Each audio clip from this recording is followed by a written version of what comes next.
18 दिसंबर 2024 Oklahoma state penitentiary की death row unit में सुबह का समय है। करीब 10 बजे एक करेक्शन ऑफिसर 200 सेल वाली कतार में से एक सेल के सामने रुकता है। अंदर एक आदमी अपने बिस्तर के किनारे बैठा है। उसका नाम है केविन रे अंडरवुड और उसकी जिंदगी में अब सिर्फ 24 घंटे बाकी हैं। अमेरिका के हर राज्य में डेथ पेनल्टी लागू नहीं है और जहां है भी वहां एग्जीक्यूशन का तरीका अलग अलग होता है, लेकिन एक चीज लगभग हर जगह एक जैसी रहती है, एग्जीक्यूशन से पहले के आखिरी 24 घंटे। इन 24 घंटों की तैयारी महीनों पहले शुरू हो जाती है, क्योंकि जिस दिन सजा दी जाती है उस दिन कोई भी गलती मंजूर नहीं होती। डेथ हाउस की शुरुआत एग्जीक्यूशन से लगभग एक दिन पहले कैदी को उसकी सामान्य सेल से हटाया जाता है। गार्ड्स की भाषा में इस जगह को कहा जाता है डेथ हाउस। केविन अंडरवुड को भी 34 दिन पहले स्ट्रिप सर्च और एक्स-रे के बाद जेल की ए यूनिट से एच यूनिट में शिफ्ट कर दिया गया था। हर जेल के पास एग्जीक्यूशन चैम्बर नहीं होता। ऐसे मामलों में कैदी को दूसरी सुविधा तक ले जाया जाता है। यह पूरी प्रक्रिया सबसे संवेदनशील मानी जाती है। हालांकि आज तक किसी एग्जीक्यूशन ट्रांसपोर्ट पर हमला नहीं हुआ, फिर भी कई राज्यों में डिकॉय वाहनों तक का इस्तेमाल किया जाता है। जब कैदी गाड़ी से बाहर उतरता है, वही पल होता है जब वह आखिरी बार धूप और खुली हवा महसूस करता है। आखिरी 24 घंटे लगातार निगरानी डेथ हाउस में उसे एक अलग सेल दी जाती है। एक बिस्तर, शौचालय, शॉवर और छोटा सा डेस्क। कागज पर यह सामान्य लगता है, लेकिन ओक्लाहोमा की एच यूनिट को एमनेस्टी इंटरनेशनल ने अमानवीय और अपमानजनक बताया है, मानो कंक्रीट की कब्रें हों। अब अंडरवुड डेथ वॉच पर है। एक गार्ड हर पल उस पर नजर रखता है, भागने से रोकने के लिए नहीं, बल्कि इसलिए कि वह खुद को नुकसान न पहुंचा ले। वह सेल से बाहर नहीं जा सकता, इसीलिए दोपहर का खाना गार्ड्स खुद ला कर देते हैं। साधारण जेल का खाना, कुछ भी खास नहीं। मुलाकातें और खामोशी, अगर कैदी चाहे तो वह परिवार, वकील या मीडिया से मिल सकता है। कुछ राज्यों में संपर्क वाली मुलाकात होती है, कुछ में शीशे के पीछे से बातचीत। ओक्लाहोमा में सिर्फ नो कॉन्टैक्ट विजिट्स। मुलाकात के समय के बाद कैदी सिर्फ वार्डन और चैपलिन से मिल सकता है। चैपलिन का काम धर्म थोपना नहीं होता, वह बस साथ देता है, चिट्ठियां लिखने में, दुआ करने में या चुपचाप बैठने में, क्योंकि यह सच्चाई कि आप अपने अपनों से आखिरी बार बात कर चुके हैं किसी के लिए भी आसान नहीं होती। आखिरी भोजन। हकीकत बनाम फिल्में शाम ढलते ही आता है। आखिरी भोजन। औसतन एक डेथ रो कैदी करीब 19 साल जेल में बिताता है।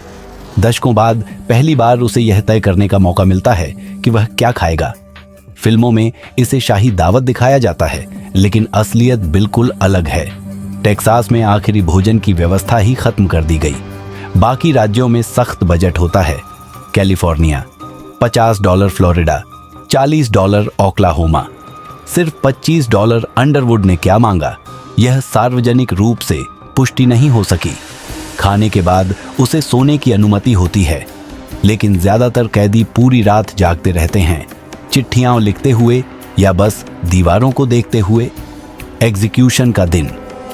एग्जीक्यूशन वाले दिन सुबह करीब 4:30 पर गार्ड्स उसे जगा देते हैं। 15 मिनट का शॉवर, एक साफ यूनिफॉर्म और फिर एडल्ट डायपर। कारण साफ है, मौत के समय मांसपेशियां ढीली पड़ जाती हैं। गरिमा बनाए रखने के लिए यह एक जरूरी सावधानी है। वार्डन उसे बताता है कि अब आगे क्या क्या होने वाला है। उधर एग्जीक्यूशन चैम्बर में मेडिकल टीमें रात भर उपकरण जांचती रहती हैं। कुछ भी गलत नहीं होना चाहिए। गवाह और आखिरी कदम। एग्जीक्यूशन से 2 घंटे पहले गवाह जेल पहुंचते हैं। परिवार, वकील, मीडिया और पीड़िता का परिवार। गवाहों का कमरा एग्जीक्यूशन चैम्बर के पास होता है। बीच में कांच या वन वे मिरर होता है। पर्दा बंद रहता है। पूरी खामोशी जरूरी होती है। 1 घंटे पहले वार्डन अंडरवुड को लेने आता है। हथकड़ियां में लगती हैं। एक छोटी सी पैदल यात्रा। अधिकांश कैदी कोई विरोध नहीं करते। दरवाजा बंद होता है।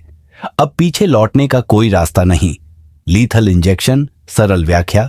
अंडरवुड को एग्जीक्यूशन टेबल, गरनी पर लिटाया जाता है। हाथ पैर और धड़ कसकर बांधे जाते हैं। दिल की धड़कन मापने का उपकरण लगाया जाता है। आईवी टीम नसें ढूंढती है, एक मुख्य लाइन, एक बैकअप। फिर पर्दा हटता है। गवाह उसे पहली बार देखते हैं। उसे अंतिम बयान देने का विकल्प मिलता है। कुछ बोलते हैं, कई कुछ नहीं कहते। अंतिम दवाएं ऊपरी स्तर पर। पूरी प्रक्रिया 3 चरणों में होती है। 1, बेहोशी की दवा, चेतना खत्म करने के लिए 2, पैरालिसिस दवा, मांसपेशियां रोकने के लिए 3, हृदय रोकने वाली दवा, कार्डियक अरेस्ट के लिए कुछ ही मिनटों में मॉनिटर पर सीधी रेखा दिखने लगती है। डॉक्टर पुष्टि करता है, पर्दा बंद हो जाता है। मृत्यु का समय ओक्लाहोमा में अधिकतर एग्जीक्यूशन सुबह होते हैं। 19 दिसंबर 2024 लगभग 10 बजे केविन रे अंडरवुड को मृत घोषित किया जाता है। यही उसका 45वां जन्मदिन भी था। 2024 में वह अमेरिका में फांसी दी जाने वाला आखिरी व्यक्ति था। अपराध और सवाल। अंडरवुड को 2008 में 10 साल की बच्ची जेमी रोज बोलिन की हत्या के लिए मौत की सजा सुनाई गई थी। मुकदमे में अपराध पर कोई शक नहीं था। बचाव पक्ष का तर्क बस इतना था कि उसकी गंभीर मानसिक बीमारियों का कभी सही इलाज नहीं हुआ। अंडरवुड खुद मानता था कि उसका अपराध अक्षम्य था,